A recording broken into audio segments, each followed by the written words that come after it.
আসসালামু আলাইকুম রাহমাতুল্লাহ। Welcome to my channel. আমার দুষ্টু মিষ্টি আপুমনি আর ভাইয়ারা, আপনারা সবাই কেমন আছেন? আলহামদুলিল্লাহ, আল্লাহর অশেষ রহমতে আপনাদের দোয়া আর ভালোবাসায় আমি লাকি তো খুবই ভালো আছি। আজকে আপনাদের সামনে কি নিয়ে চলে এসেছি দেখতেই পাচ্ছেন, গাছের মধ্যে আম ঝুলছে। এত সুন্দর সুন্দর রসালো আম দেখে নিশ্চয়ই আপনাদের অনেকেই জিভে পানি চলে এসেছে।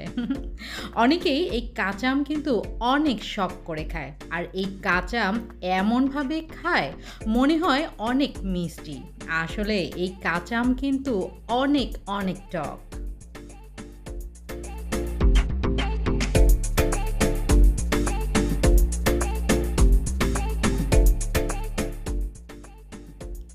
এত সুন্দর আম দেখে নিশ্চয়ই এখন আপনাদের মনে প্রশ্ন জাগছে, আরে এই সময় লাকি আপু কোথা থেকে এই আম পেল? আরে গাছ থেকে পেয়েছি। ডিজিটাল এই যুগে এখন কোনো কিছুই সিজনাল না, সব কিছুই 12 মাসই পাওয়া যায়। তাই আমিও আপনাদের কাছে আজ 12 মাসই আম নিয়ে চলে এসেছি।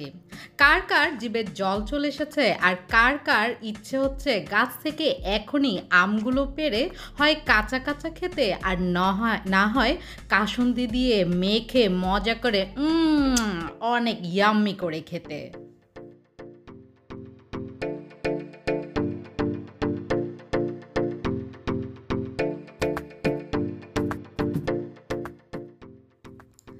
আম পছন্দ করে না এমন মানুষ পাওয়া খুবই মুশকিল, কারণ সবাই কম বেশি আম খেতে ভালোবাসে। কেউ পাকা আম, কেউ কাঁচা আম।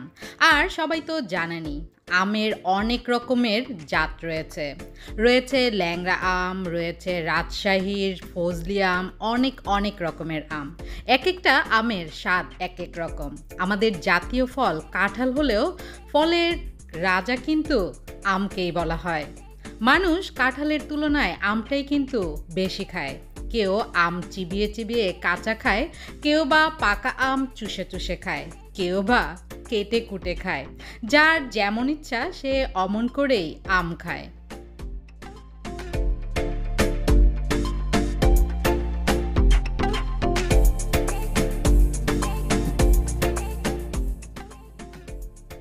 এত সুন্দর আমগুলো দেখে আমার তো ছোটবেলার একটি ছড়া মনে পড়ে গেল।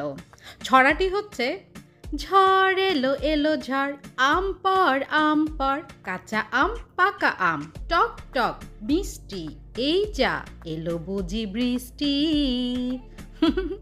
এখন অবশ্য বৃষ্টি নেই, ঝলমলে উজ্জ্বল রৌদ্র, আর মাঝে মাঝে কনকনে শীতও রয়েছে।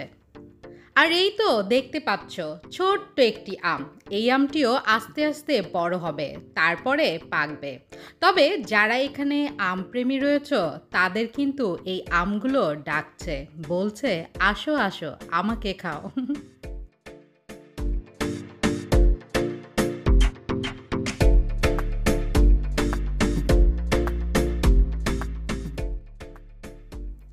আম নিয়ে অনেক দুষ্টুমি করলাম। আসলে পুরোটা গাছ জুড়ে এত এত আম, যার জন্য ভাবলাম আমি একা একা কেন দেখব, আর আমি একা একা কেনই বা জিভের জল ফেলবো। তাই ভাবলাম আমার দুষ্টু মিষ্টি আপুমণিদেরকেও একটু আম দেখিয়ে লোভ দেখাই। কার কার লোভ লেগেছে এবং কার কার আম খেতে এখন ইচ্ছে করছে, তাড়াতাড়ি ফটাফট কমেন্টস বক্সে একটি কমেন্টস করে দাও। আজ তাহলে এখানেই তোমাদের কাছ থেকে বিদায় নিয়ে নিচ্ছি। আল্লাহ হাফেজ।